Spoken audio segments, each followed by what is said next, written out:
මම මේ කැමැත්තෙන් පත්තු නොකර ඉන්නව නෙවෙයිනේ. මේක පත්තු කරන්න කරපු විරිදන්නේ මන්නේ. යකෝ දුරින් ඉඳන් ගෑනුන් try කරන්න බෑ. නෝන්ඩි වෙන්න හරි බෑලා try කරපන්.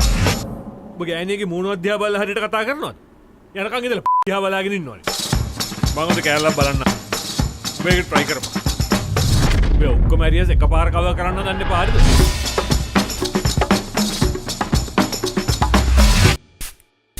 මේ ලස්සනෙම දාගත්තා.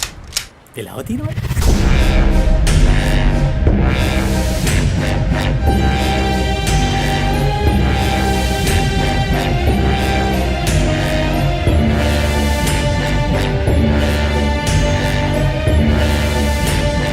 හෙලෝ මේ පාරේ අනිත් පැත්ත බලන්න. නරකම නෑනේ. හොඳයි. දුනාද මන්දා ඔබේ සුසුම හින්දා නොබිදිච්ච සිල්පදේ.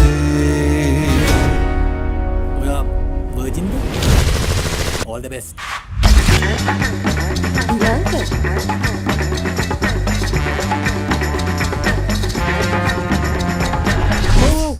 ඇත්තටම ඇයි මෙයා මාත් එක්ක ඉන්නේ? ලව්ද? මම කිව්වේ නෑනේ මුකුත් කරන්න එපා කියලා.